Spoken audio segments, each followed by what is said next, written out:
Oi,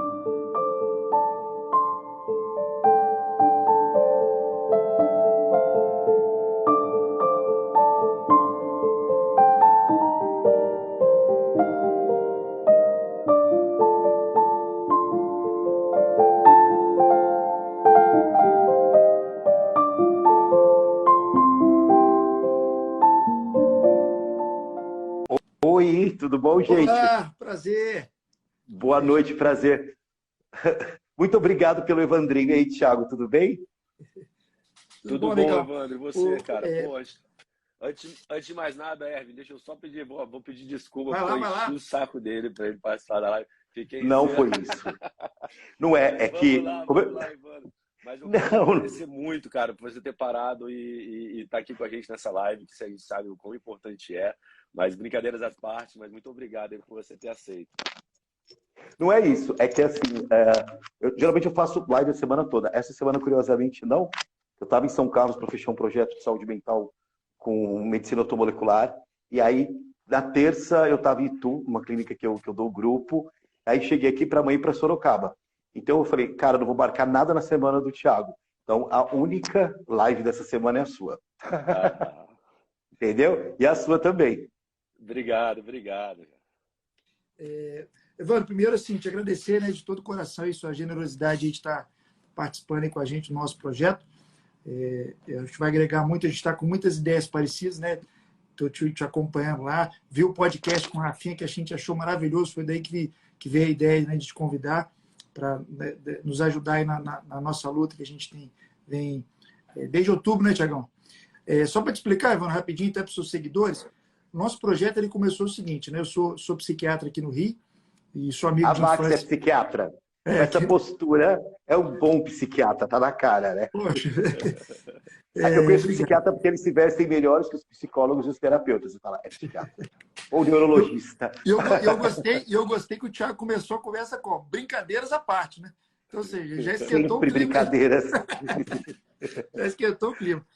E aí, Evandro, a nossa ideia surgiu pelo seguinte: terminado o Setembro Amarelo, né, que é o mês que a gente tem a temática do suicídio, parou-se de falar, né? Tem mais assunto de suicídio e virou o próximo, né? Outubro, mês rosa do câncer de mama. Deixa de ser uma hashtag poderosa. Ah, até o mês passado, gente, qual que é a próxima hashtag para ficar legal na fita? Ah, então é isso. É isso Fica aí. uma hashtag porque é legal, porque dá seguidores e comentários. Perfeito. E aí, assim, a gente falou assim, não, vamos fazer a nossa parte, vamos tentar não deixar essa chama morrer, né? Apagar. A gente tem dados muito gritantes na saúde mental. Hoje, nos jovens dos 15 aos 29 anos, o suicídio é a terceira maior causa de morte no mundo, e sendo que até 40% desses que faleceram no ato fatal não sabiam que tinha uma patologia, né, ou não estavam com tratamento adequado por preconceito, né, ou por falta de informação. Então, isso é muito sério, isso é muito grave, e a gente, né, através, né, de vocês, né, da mídia, que tem uma força muito grande, a gente tem convidado, né, de tempos em tempos, artistas, influenciadores, para darem o depoimento pessoal, né, que já tiveram, às vezes, algum tratamento, ou até alguma temática que tem a ver com a vida dele. E a gente acredita que as histórias reais, elas conectam mais as pessoas, né? E você mostrar que pessoas de sucesso como o Evandro, né, que sou fã, né, de todos, quem não é, né, do Evandro do Pânico, enfim, que tanto nos alegrou, né? E agora, na minha visão, até com uma missão até mais difícil, que é juntar a parte séria com a parte, né, do humor, da leveza, que tem que ter, né? O paciente é um ser humano como todos os outros. E um tema que faltava para a gente, Evandro, era o transtorno por substâncias, né? Que a gente já tinha falado como comorbidade, né? Ou seja, comorbidade, pessoal, são dois diagnósticos ao mesmo tempo, mas não de uma forma bem específica. E só alguns dados, pessoal, quem está assistindo, já estamos aí com mais de 600 pessoas, obrigado aí pela audiência. Quem tem um transtorno por uso de substância tem 20 vezes mais chance de cometer o suicídio que quem não tem. De 2020 para 2021, pela pandemia, houve um aumento de 12% na população geral, é muita gente, no atendimento no SUS por problemas relacionados ao transtorno mental com relação ao uso de substância. Então, isso tem aumentado, né? A pandemia trouxe muito essa piora. E só para colocar, pessoal, quando a gente fala de transtorno por uso de substância, não é só droga ilícita, tá? Isso inclui drogas lícitas, como o álcool, como a nicotina, inclui inclusive remédios receitados. Até mandei para o Evandro hoje um box aí, uma postagem que a gente fez sobre o Zolpidem, que é um hipnótico, né, que é banalizado. Grande parte do Rivotril, do ansiolítico no Brasil, ele é prescrito por quem não é psiquiatra ou comprado de forma indevida. Isso é um problema que cresce. E ter o Evandro aqui, que, né, vem numa luta grande, né, para dar a experiência dele pessoal, para poder ajudar quem está passando por isso, ou com familiar, é de grande valia para a gente. Né, Tiagão? Com certeza. E deixar o nosso convidado falar um pouquinho, contar aí um pouco A a gente história, quer como é que ele escutar. entrou nessa.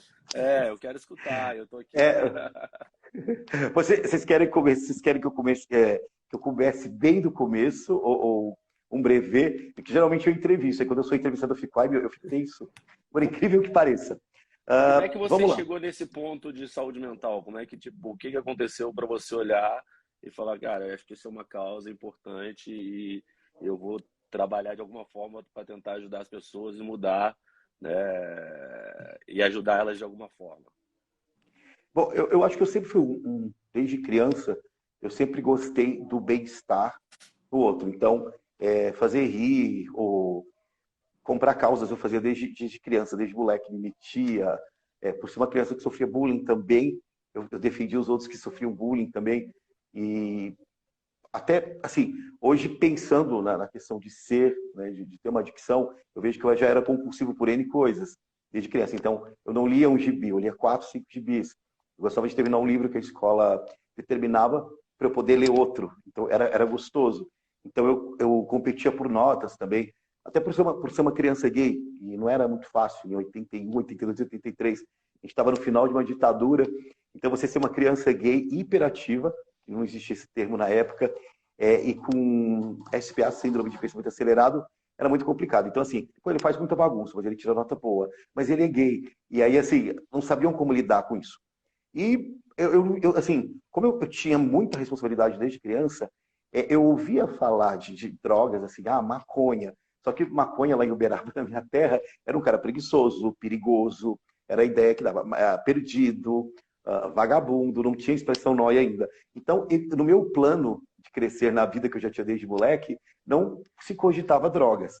Então, eu basicamente fui um adolescente que não usei maconha na adolescência, não bebi, não cheirei benzina, não cheirei loló. A minha vida era teatro, ir pro balé, e pagar minhas contas. E era uma criança sexualizada, então comecei a fazer sexo muito cedo. Então eu vejo que a primeira compulsão ali de um comportamento mais estranho já veio da sexualidade. Só que para mim era muito normal. Então já tinha amigos gays um pouco mais velhos, eu era muito precoce. Cara, eu fui beber a primeira vez que eu bebi e não gostei, eu tinha 25 anos, foi no Rio de Janeiro. Eu era muitíssimo louco natural. Então eu era o mais bagunceiro, eu que fui morar sozinho em São Paulo, que eu dividia apartamento com muitas pessoas, sozinho. A minha casa era um point, 3 da manhã tocava o interfone, a gente tem um texto novo, bora ensaiar, bora criar. Então era uma vida muito artística. E na vida artística, né, completei 30 anos de comédia, é permitido você ser louquinho, é permitido você ser agitado, ou você ter um TDAH, sabe assim? Tem uma permissão. Ele é louco, ele é artista. Existe uma licença poética para você ser mais ousado, criativo ou mais selvagem. E aí, com 29 anos, eu queria tomar um êxtase, porque meu melhor amigo estava tomando, ele falou que não, que as pessoas gostavam de mim porque eu era louquinho natural. E aí eu tomei. E aquilo fez assim, bum, foi uma delícia. Só que a minha turma, nós éramos muito responsáveis. Então, determinamos em turma, num consenso, que iríamos tomar uma vez por ano. E decidimos que seria nas festas do Rio de Janeiro. Marina da Glória, Ex-Demente, lá nos Arcos da Lapa. Então, isso foi cumprido durante uns 3, 4 anos.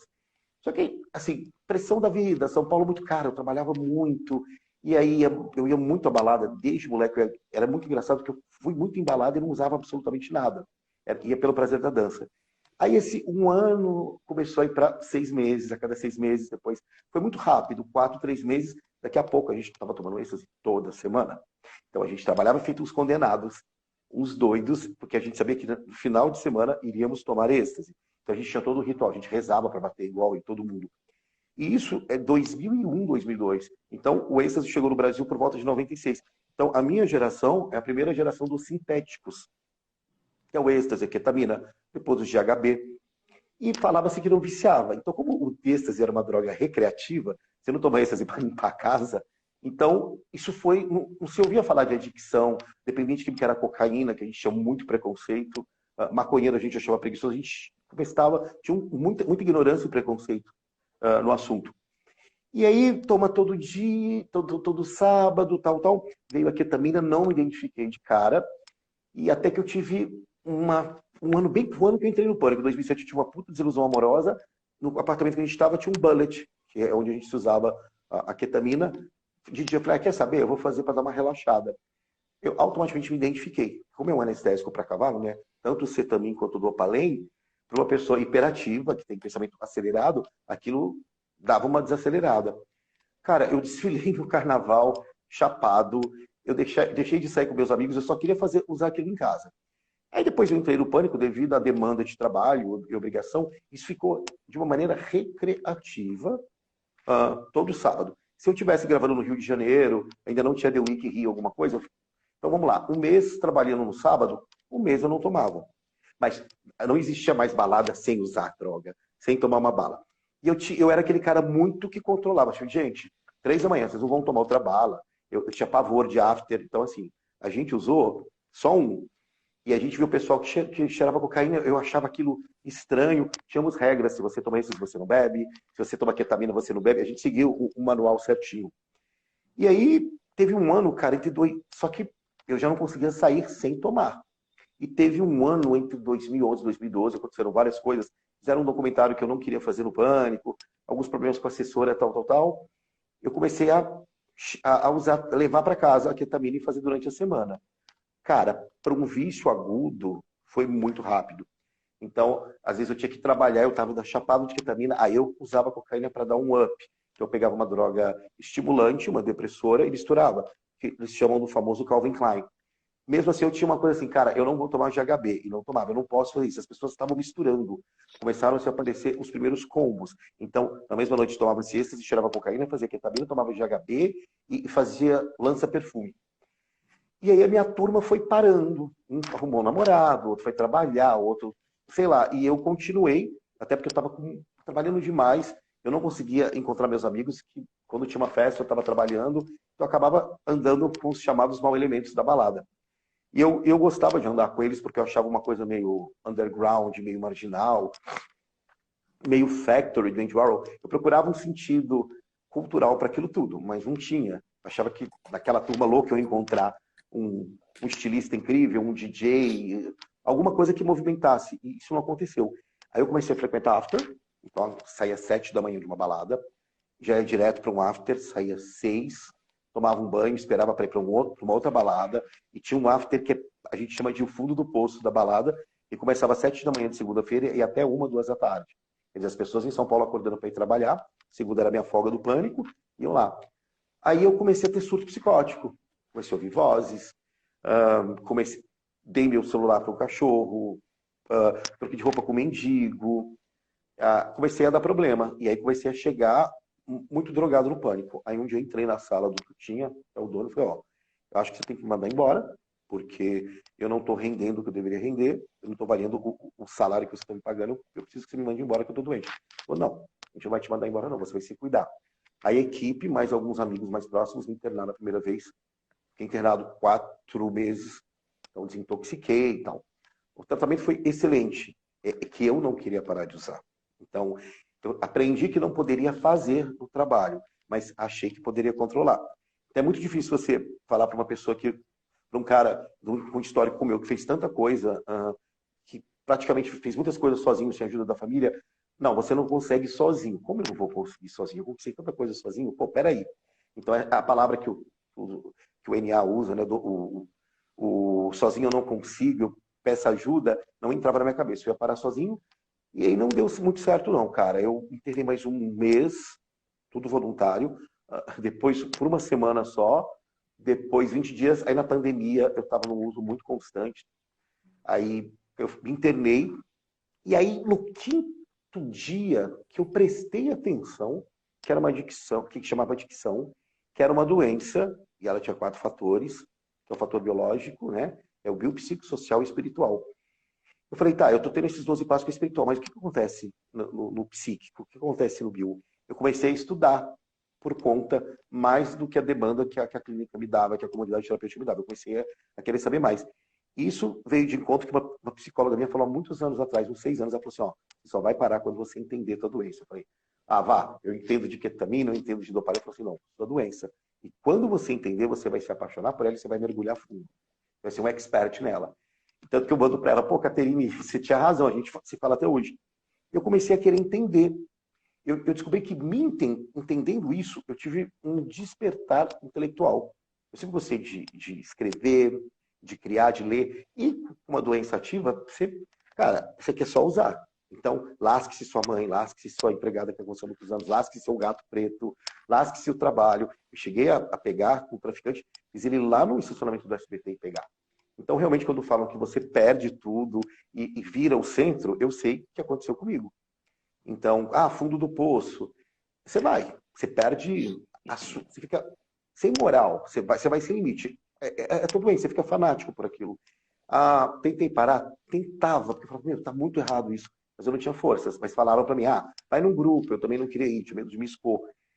E aí, quando eu comecei a entender, comecei a perceber, puta, esse paciente aqui, ele tem border, puta, esse tem transtorno, esse aqui atravessou o espelho, porque a maconha trouxe surtos nele, ele ficou... Aí eu comecei a falar, cara, isso é muito maior do que estão me falando, isso é muito maior do que estão me mostrando, eu preciso saber mais. Aí comecei a estudar Freud, fui ler sobre Pavlov, e Skinner, Watson, aí gostei de Carl Rogers, falei, cara, eu gosto dessa coisa individual, que tudo é um processo. E eu comecei a abrir minha cabeça. E a comunidade que eu estava, eu terminei meu tratamento, fiquei lá voluntário 3 meses, só que eu queria expandir a mente, no sentido, eu preciso saber, isso aqui não é o bastante. Aí entrou algumas posturas que eu não gostava, profissionais ou de relações interpessoais, caí no mundo, aí tipo, de clínica, voltei para São Paulo, fiquei na casa da minha assessora, vim fazer um curso em Atibaia, descobri uma moradia assistida, que é aqui onde eu fico, no núcleo Espaço Sinergia da Dani, e eu gostei muito do modelo. Eu falei, cara, isso é um futuro. Aí eu tinha toda a liberdade de começar em clínica, de ver, de ir lá, de entender tratamentos, de entender um monte de coisa, você falar com um monte de coisas, com um monte de pessoas. Aí, pela primeira vez na vida, eu desacelerei. Falei, meu, eu preciso de absorver tudo isso de uma forma muito... Eu não tinha aquela coisa, toque de caixa, faz uma matéria, vai aqui, paga essa conta. Não. Eu falei, meu, isso vai sair. Eu acho que isso... Né? E isso voltando a pensar de uma forma muito diferente, de uma forma consciente. E eu comecei muito a gostar de ficar recuperado, limpo. Falei, cara, isso dá um empoderamento, porque a droga te castra. Né? O cara, de repente, ele faz uma prova do Enem, eu sempre falo isso. Ele não sabe se ele fez porque ele tinha condições ou se é porque ele estava cheirado. Se eu chego numa pessoa, eu não sei se eu consegui paquerar porque eu estava bêbado ou porque eu estava chapado. Falei, cara, isso castra as pessoas. E como eu tinha uma noção de tudo, até 29 anos, quando eu não usava nada, eu tinha já feito um monte de coisas bacanas para mim na minha vida, eu quis recuperar esse cara de 29 anos repaginado para agora. Então, assim, muita gente tem um processo de recuperação difícil. Eu não tive abstinência tardia, não tive fissura. Eu fui muito para cima, né? E comecei a gostar. Eu comecei a ver problemas de uma outra forma. Não, peraí. Isso aí, se eu me afastar mais, eu consigo ver de uma forma mais ampla. Consigo ver de uma forma macro. Então, às vezes, quando eu via com verdade pronta, eu falei assim, epa, não seja tão... Calma, que tem mais coisa aí. Então, eu comecei a pesquisar. E onde eu moro, tem muito auto-observação. Então, as pessoas saem, elas vão à academia, elas transam, elas trabalham. Tem que fazer o teste toxicológico e o comportamento é muito importante aqui. Então, se eu sei que alguém está dando aula de trompete, eu não posso fazer barulho. Eu sei que quando dorme às 10, eu tenho que... Você entende? Você passa por uma reeducação. Né? Então, coisas como empatia são reais. Se alguém está mal, chateado com alguma coisa não deu certo, você realmente se compadece. Isso já acontecia em clínica comigo. O que aconteceu? Eu não tive uma ligação boa, não tive uma visita boa. Então, eu ressignifiquei um monte de coisas. O que era compaixão, o que era ser assertivo, o que não é ser bobo. Então, e aí eu falei, cara, eu não quero sair desse estado de aprendizado. Então, eu quero estar sempre ignorante, porque eu sei que, como ignorante, eu vou aprender mais coisas. E eu me cerquei de gente que está há um bom tempo recuperada, que passou por vários processos. Gente que vem de um processo do sistema manicomial e foi vendo toda a evolução. E aí, esses são meus amigos agora. Então, assim, a gente faz muita bagunça, fala besteira. Eu sou o rei de falar merda. Mas, assim, a gente tem um propósito. Porque, para mim, hoje, o meu desafio, eu encaro como missão, não é só a pessoa ficar sem a droga, não é a pessoa ficar limpa. Isso é um grande requisito. Mas eu preciso de casos de pessoas que chegaram no fundo do poço, tipo casos que eu conheço reais que foi preso, morou na Cracolândia e deram a volta por cima e se tornaram pessoas bem-sucedidas em todos os aspectos. Porque quando eu tenho esse exemplo, eu consigo falar para uma pessoa, falar, esse passou por isso, e olha a volta, você tem a mesma chance. Isso para tudo. Então, cara, e também bater em alguns tratamentos que eu acho que não funcionam. Acho que tem gente cheia de verdades prontas, e isso não funciona. Mas quando você pensa que cada indivíduo tem um histórico, seu trauma, seu complexo, a relação familiar. Então, eu não acredito em lugares que tem muitas pessoas, a não ser que você tenha muitos profissionais. Então, eu acho que um lugar, ele tem que ter no mínimo um psiquiatra ali, um terapeuta, um psicólogo, não lugares que pegam um clínico geral, ele dá o remédio e não sabe da patologia do cara. Então, e eu conheço lugares que cobram caríssimos, pagam uma mixaria para terapeuta. Então, tem lugares que investem no profissional, mas às vezes esquecem que o principal dessa história toda é o paciente. Quem movimenta isso tudo é o paciente. Então, é o cara de saúde mental. Se você não pensar na melhora desse indivíduo, como ser humano, como ser produtivo, você está internando, você não passa. Acho que antes de aceitar a doença, você tem que entender. E você vai entender, isso, sem pressionar o outro. Não, se recair, já vai para o fim da fila. Eu acho que esses jargões funcionaram há um tempo atrás, porque a humanidade era de um jeito, a gente está numa outra era. Então, deve se reavaliar, deve sempre se pensar. Eu falei com a psicóloga lá do dia que eu fui na Cracolândia, ela falou assim, Evandro, aqui, toda vitória a gente comemora. Uma pequena evolução para a gente é bom, para quem não tinha expectativa nenhuma. Eu falei, putz, é verdade. Então, é um trabalho longo. Eu acho que quando a pessoa ela tem uma noção que ela tem um problema, uma doença, ela tem que estar sempre de olho, mas não de olho de uma forma neurótica. Eu sei que, eu não posso usar. Isso é o básico. Eu sou abstinência total, porque funciona para mim. Eu não tenho dificuldade de ser abstinente. Eu fui abstinente há muito tempo. Agora, pessoas que não conseguem, tem que se pensar numa redução de danos. Tem gente que não vai conseguir. Por exemplo, você pega um menino que é internado dos 14 aos 18, e ele vai para uma faculdade. Como é que você quer que esse menino, que foi castrado, tá clínica, ele fica abstinente e ele vai para a faculdade? Os jovens não têm culpa que ele é um dependente químico. É muito assim, a gente tem que olhar com realismo, né? E com realidade, não com utopia. O ideal seria não, mas não temos o ideal. Com o que a gente vai trabalhar aqui? Esse olhar que eu acho que falta. Então, deixe-se, né, de empregar bons profissionais que fazem curso, gente que faz faculdade de psicologia, que se intera pelo assunto, gente que dá nó na sua cabeça, que é maravilhoso, para pegar a mão de obra de alguém que teve um tratamento bom, virou terapeuta, paga-se barato, o cara não tem tempo de fazer curso, não sei se quer, não entende a demanda, porque no mesmo lugar que coloca um cocainônomo, coloca alguém que é da cannabis, e coloca o border, e coloca o bipolar, e coloca o esquizofrênico, às vezes coloca até o autista. Como é que você vai tratar tudo isso se você não tem uma especialização? Então, a gente está bem... Assim, eu conheço lugares muito bons, e eu falo desses lugares e defendo, mas eu conheço umas coisas que eu falo assim, gente, é muita cara de pau.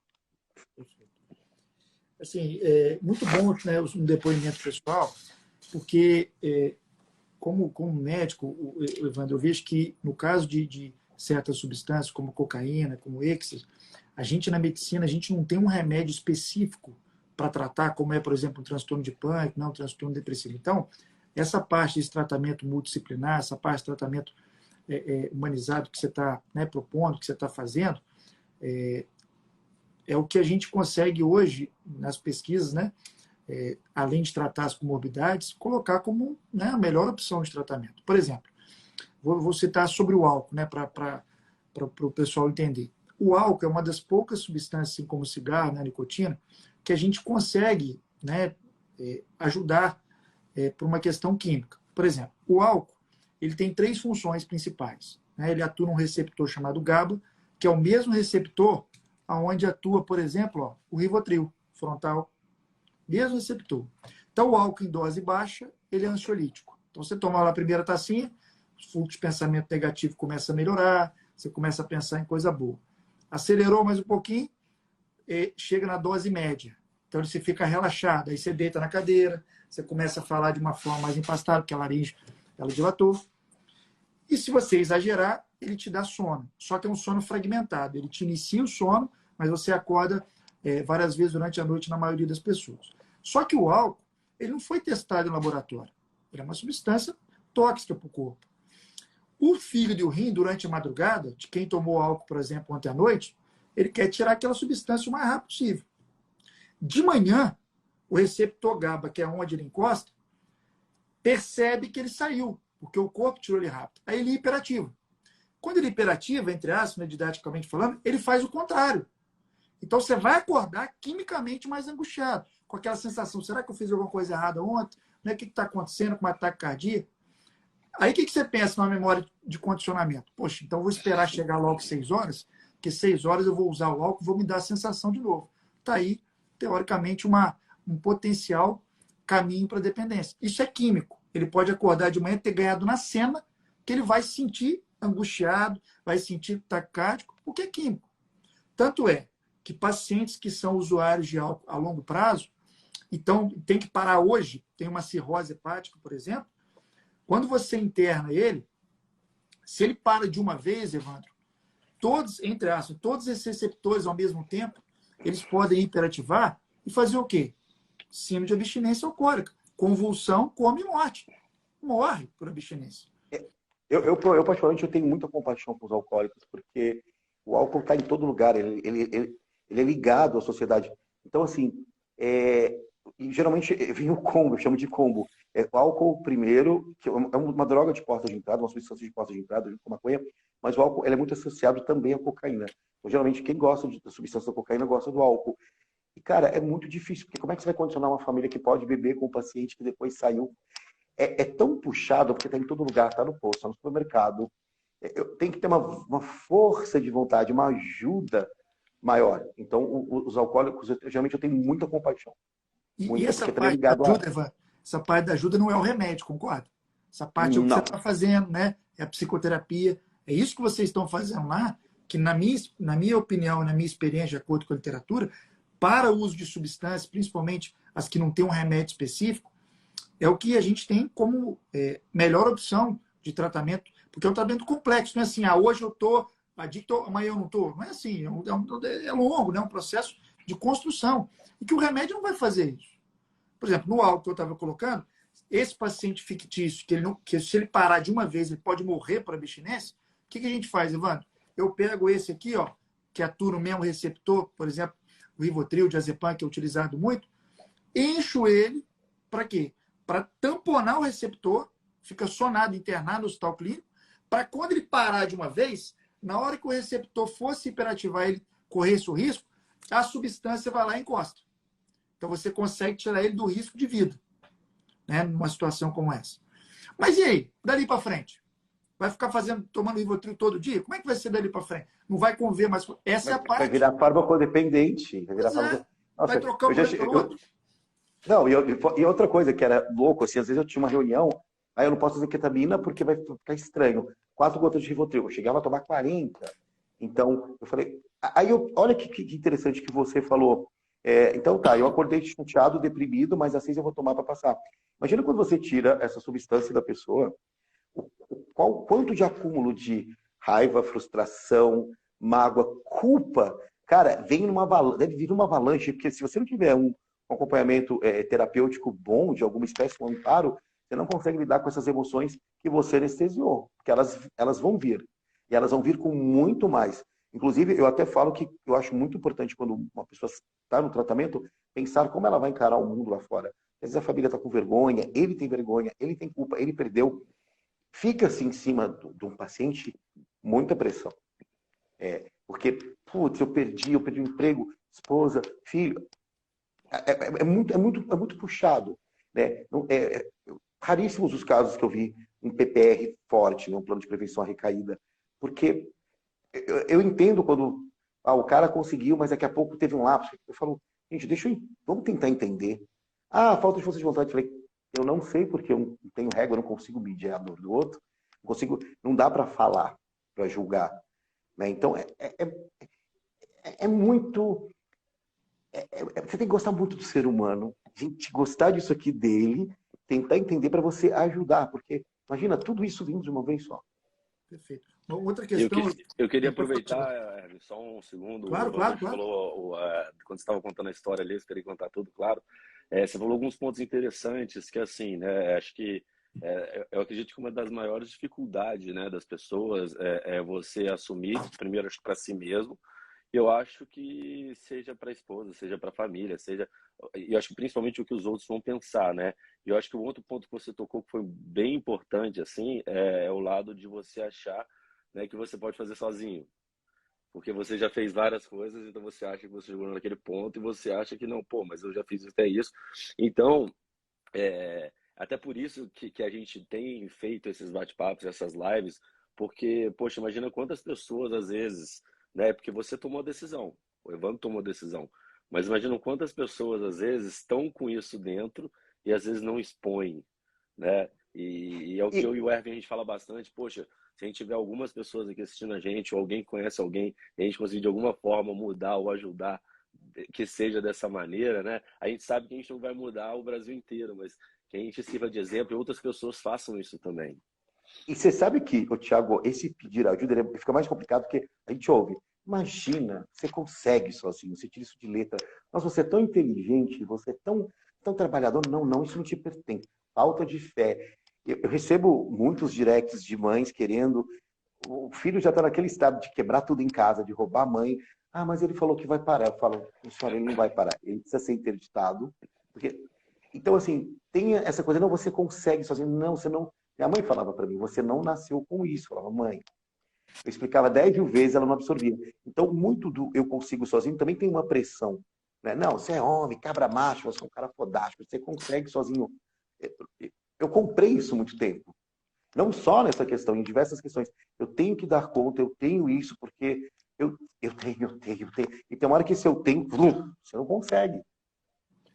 E eu acho que tem horas que eu tenho, né? Eu tenho, assim, e eu falo isso muito, a gente é ser humano, né, Ivano?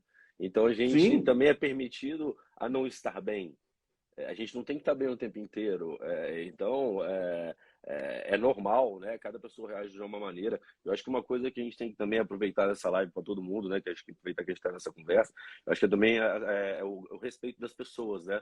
Porque como às vezes essa coisa do sintoma de saúde mental, a gente nunca sabe como cada um reage, cada situação para uma pessoa é diferente. Então, acho que é muito do que você falou, mas você é machão, tal, não sei o quê. Não, cada um reage de uma forma.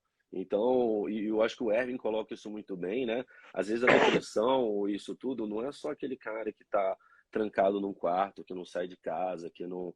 o próprio Erwin fala isso bastante. Você tem, aí começa com transtorno alimentar e várias outras coisas, né, ao redor. Então, às vezes as pessoas falam assim, pô, mas eu tava com o cara ontem, o cara tava de boaça, o cara tava falando comigo, mas não é nesses detalhes que você acaba percebendo, né? Tem a depressão que ela é camuflada, que ela vira hipomania. Você tá eufórico, tá fazendo mil coisas, você tá fazendo isso, tá correndo aquilo, fala, peraí. Se eu parar, o que vai acontecer? Então você se enche de coisas. É um estado que você começa a ficar na hipomania. Você fica atrás de coisas, repetindo coisas, você começa a acelerar. Então, geralmente, associa-se à depressão, você se isolar, a ficar quieto, que sim, é isso. Mas também tem um workaholic que pode estar em depressão, um atleta pode estar em depressão, uma pessoa do balé, você via Cisne Negro, quem assistiu Cisne Negro, um escritor. É aquilo que você não... O mundo lá fora te ataca. Então você se cerca de alguma coisa. Que algo não está bem. Perfeito. Uma questão, Evandro, que eu queria também sua opinião, até para os seguidores, que, enfim, eu recebo também, né, muito pedido de ajuda, de fazer o que é o possível. quando você falou assim, não, deixa que... Muitos falam assim, não, eu consigo sozinho, deixa que eu consigo. Se você está com uma pneumonia, você não vira para o pneumologista e fala assim, não, deixa que eu consigo resolver esse pulmão sozinho. Você está com uma hipertensão, mesma coisa. Nós estamos falando de uma patologia médica, né? Tem CID, Código Internacional de Doenças, como qualquer outra. E aí a gente escuta muito assim, um termo que você usou lá no podcast com o Rafinha Bassi, que a gente usa muito no dia a dia, que é a codependência, né? Ou seja, o quanto isso impacta a família, que geralmente acaba sobrando para a mãe, para o pai, para um irmão, né? E aí vale aqui uma ressalva de admiração pela sua história, né? Pela questão familiar, de você não ter esse apoio, né? De ter ido de novo, nós sozinho, né? Como foi quando você saiu lá de conseguir sozinho, né? Entrar, enfim, a sua carreira de sucesso. Então, assim, o que a gente costuma ver? Eu como médico aqui no meu dia a dia, vejo assim, na codependência existe um termo que chama-se facilitador. Que é o quê, pessoal? Opa! Então, que é o que a família ela passa a entender que ela não tem muita gerência nisso, ou não quer ver para não ter uma autorresponsabilidade, aí vai dando dinheiro para comprar a substância e fingindo que nada está acontecendo, ou quando ele fala que não está precisando de ajuda, ela aceita isso. Isso vai crescendo. Em algum momento, quando você falou muito bem, a vida passa a girar em torno da substância, o comportamento dele o tempo inteiro pensando nisso, perde tempo com isso, começa a gerar raiva na família. Por quê? Começa a gerar assim, poxa, eu estou dando tudo aqui para ele, ele fala que vai melhorar, mas aí agora ele não veio no meu aniversário por conta disso. Ele não veio no Natal por conta daquilo. Então, começa a gerar vai numa progressão, assim, pelo menos na minha experiência que eu vejo aqui, tá, Ivan? Em algum momento eles ficam com raiva, do tipo assim, isso é um ato voluntário, você está fazendo intencionalmente, ou até de birra. E essa é a hora do conflito, porque nessa parte aqui, eu vi você pensa falando no podcast, a atenção que vocês dão também aos familiares, né?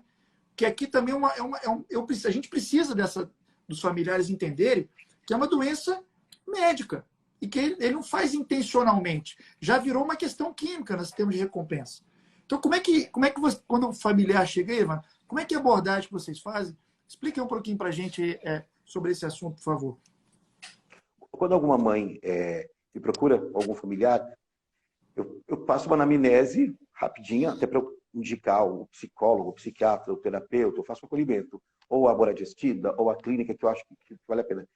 Eu vou escutando a história toda. Aí eu conto quanto tempo de uso, coisas agudas que já aconteceram. Bateu o carro, ou apanhou no linguajar da biqueira, já foi internado 3, 4 vezes, aí não quer se internar. Então eu vejo que tem o desespero da família, mas eu fico pensando assim, internou 3, 4 vezes. Deve ter recebido informação também que é uma doença. É que assim, eu acredito num triângulo. Quando você se interna ou vai cuidar do paciente. Paciente, família, ou médico profissional da saúde mental, instituição, alguma coisa assim.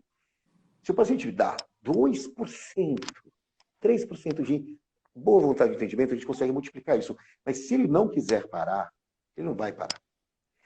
O que acontece? Eu estava conversando até com a Dani aqui da Moradia, hoje ela me contando como ela entrou em recuperação e tal. Em muitos momentos ela falou assim, eu quero parar, eu preciso, mas ele via a dependência química e pegava ela na curva.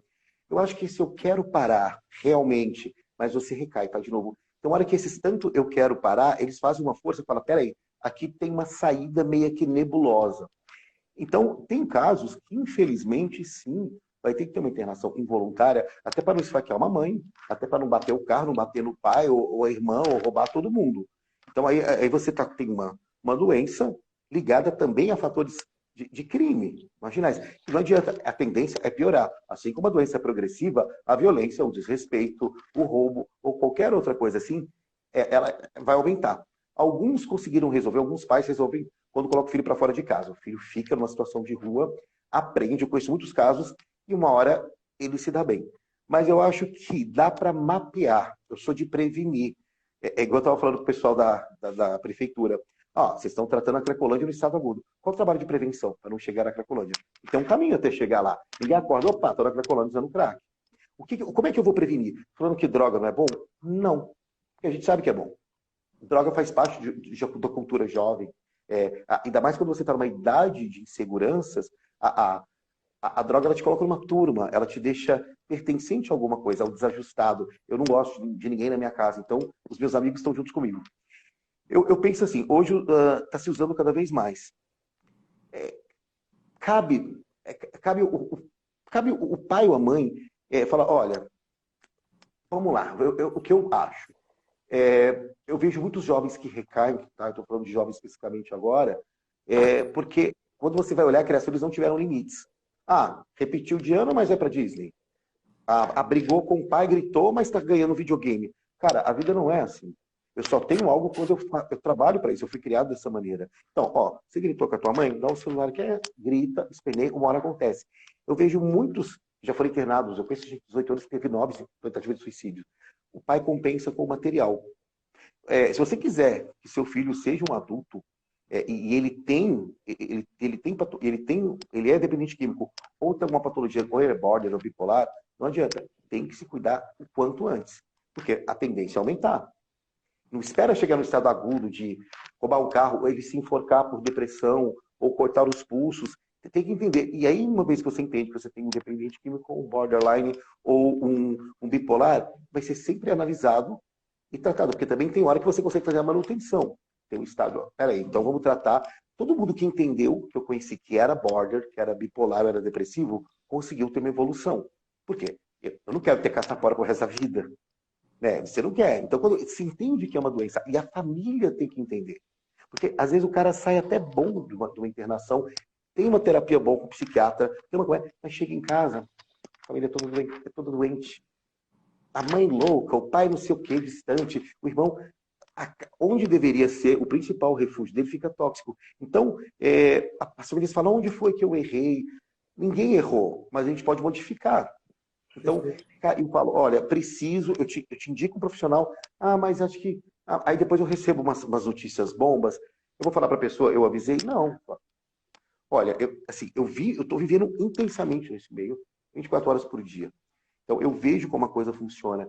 E uma outra coisa que é importante, não espere em um tratamento ou numa terapia, não espere resultados rápidos. A gente está falando de psique humana, junto com a dependência química, mudança de comportamento. Tem muitos jovens que foram castrados pela família. Tem muitos maridos que são castrados pelas esposas, ou foi castrado pelo pai, ou castrado no ambiente de trabalho. Ele não consegue se empoderar. E aí, então, assim, é uma série de coisas que tem que se fazer para o indivíduo se encontrar.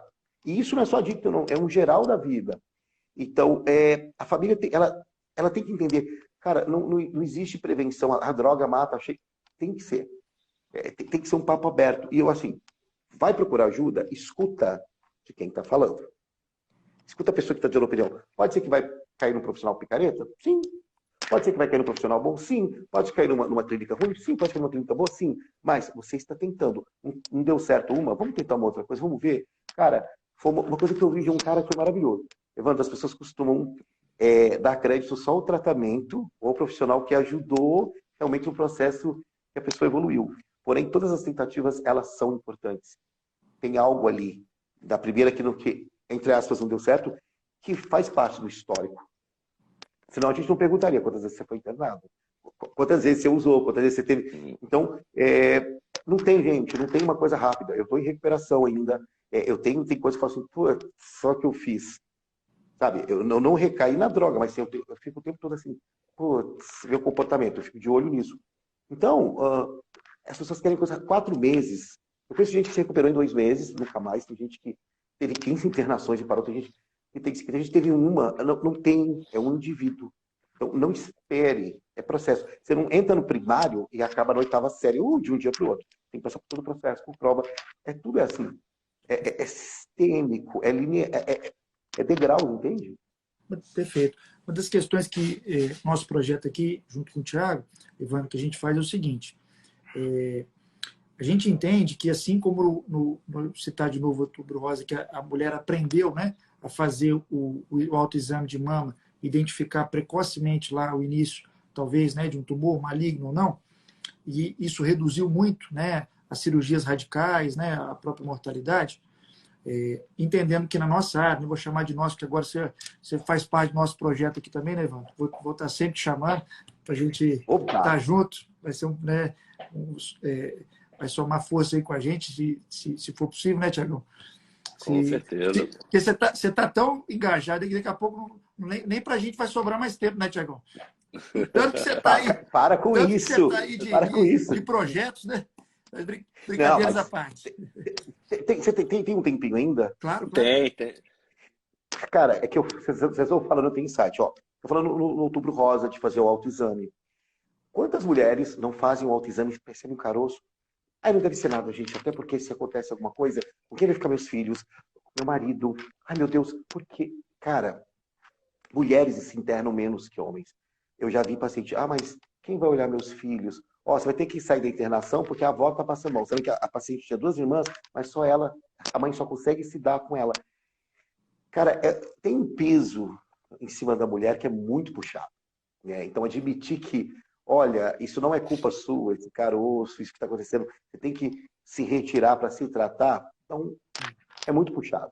Então, e aí no projeto em si do Psiquiatria em Curso, que ali você vai poder acompanhar, Evandro, se tiver oportunidade, ali eu falo muito da parte técnica, né, do diagnóstico, tratamento, com uma linguagem acessível, né, para a população. Esse jeito que você fala, Evandro, é um jeito muito importante, porque você fala a linguagem da pessoa que está lá. Você entende? Você passou por isso, você tem toda essa casca aí de vida, né, que é um exemplo, né, para todos, né, de superação, de estar se reinventando. Então, eu te afirmo como médico, né, que a maneira como você consegue tratar de igual para igual, sem superioridade, né, olhando no olho, ele entendendo, né, o que você quer passar, eu não tenho dúvida que isso aí vai ajudar muita gente, porque, né, eu trabalhei muito tempo lá na FRJ, no hospital psiquiátrico, são 130 pessoas internadas, então tinha dia que eu ficava de plantão, sexta, sábado, sozinho, com 130 pessoas internadas. Né? Então, eu vivencio o clima de internação, sei que é difícil, né? Então, conseguir, né, falar com uma linguagem... 130? Porque tem as duas classes, feminina e masculina. E doutor para lá, e doutor para cá. E às vezes não é uma coisa séria, quer conversar, porque o paciente tem uma afinidade, gosta, quer bater papo. É um mundo muito, muito rico. Eu falo assim, gente, é muito interessante. É muito humano. É muito legal.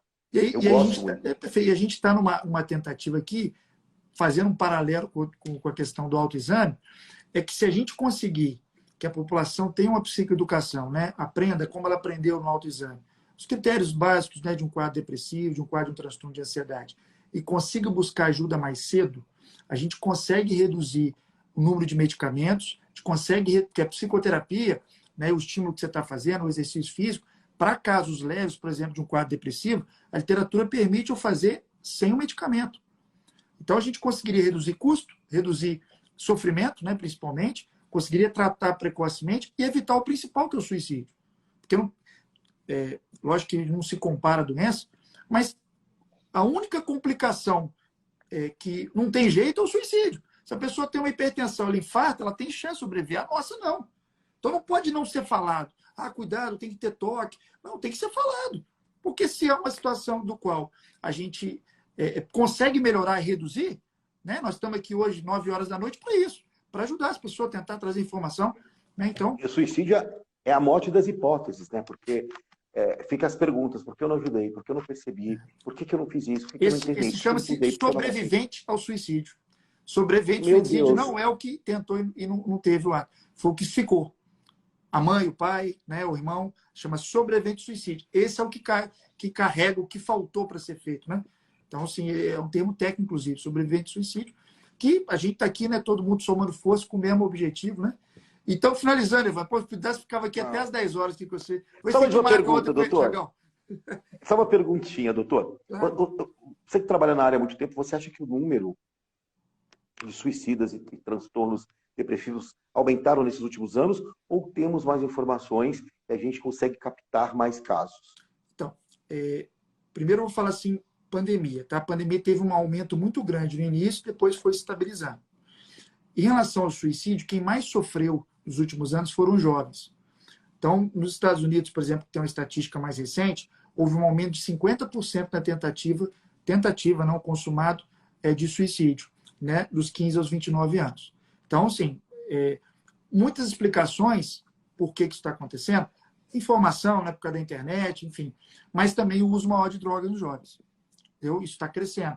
A depressão ela está diminuindo a idade de início, porque os jovens usando drogas, no seu caso, você relatou que foi com 29 anos, mas a 29. idade média para iniciar são 16 anos. Mais homens que mulheres, mas a média são 16 para iniciar. Então, ele vai puxando para trás a prevalência pela questão da droga. Então, o trabalho que você está fazendo, que é louvável, o Evandro, vai ajudar em todos os outros transtornos, não é só específico para droga, né? Vai ajudar as famílias, né? Vai ajudar a diminuir o custo, né? Vai diminuir o número de doenças sexualmente transmissíveis, diminuir o número de cirrose para quem usa álcool, diminuir acidente. Então, é uma cascata, né? Que a gente vai somando, né? Para que a gente consiga fazer a nossa parte para melhorar a saúde mental e todo o resto. De coração, Evandro, foi um prazer estar te receber aqui, uma honra. Obrigado. Somos todos fãs seus. Eu coloquei lá, você viu tanto comentário lá, poxa, é ele e tal.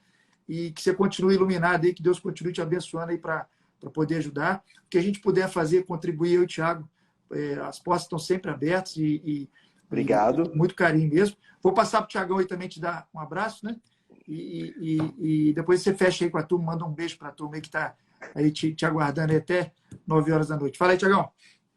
Bom, mais uma vez agradecer ao Dr. Erwin, né, por mais uma live. E você, Evandro, muito obrigado por ter aceito, cara. Acho que foi um super bate-papo, né? E eu falo até para mim, porque o Erwin, ele acabou convivendo muito mais, né, com pessoas, talvez nessa situação de saúde mental, do que até eu, né, no caso. Então, assim, eu tenho aprendido bastante também dentro das lives. Então, foi um baita, acho que aprendizado. Eu tiro muito chapéu para você, conhecendo ainda mais sua história, porque a gente sabe que não é fácil, né? E quando você ainda tocou ali no nome até de atleta, o próprio Phelps, ele já vem falando sobre isso, né? Sobre o documentário, do jeito que... Porque nós, atletas, a gente ainda tem um defeito muito grande, que a gente não deixa demonstrar fraqueza. Então, a gente nunca vai... Às vezes você vai olhar, você vai falar, pô, o cara tá por dentro, pode a gente estar remoendo, mas a gente não deixa isso transparecer. Isso é uma coisa, e eu falo em geral, o atleta em geral, porque a gente sempre segura aquela posição, né? Bom, peraí, eu não posso fazer isso. Mas é o por fora, é a casca, por dentro ele tá daquele jeito. Então, assim, realmente é desafiador, até por isso que eu abracei esse projeto junto com o Erwin, porque foi muito difícil para mim. Assim, a transição de carreira de um atleta é bem complicado. Você sai, às vezes, de uma vida que estava 20 anos de um jeito e você tem que reiniciar tudo do zero, praticamente. Então, eu falo assim, eu comprei também, porque quando você começa a ver o que aconteceu com você, você começa a imaginar, às vezes, né, quantas pessoas não devem estar acontecendo em volta, e às vezes eles não têm a informação, não têm a pessoa certa para buscar ajuda, seja do psicólogo, do psiquiatra, do que seja. Então, até por eu ter feito também, acho que é muito importante a gente divulgar nossas histórias, nossos exemplos, assim como você fez, porque eu tenho certeza que dentro dessas 600 pessoas de média hoje à noite, se alguém não tenha, não vou nem dizer um problema, mas como é que fala, um diagnóstico, assim, às vezes tem alguém na família que vai passar, que vai falar que viu essa live, então é aquela coisa, né? Acho que de pouquinho em pouquinho, mas lá na frente a gente realmente vê uma grande evolução. Sim. E agora eu agradeço. Agora a gente está todo mundo esperando aqui as palavras finais são suas, né? Tá a turma aqui toda te aguardando, até quase 9 horas, 600 pessoas aí. Ó. Obrigado, Evan, obrigado, Thiago. Foi muito bacana.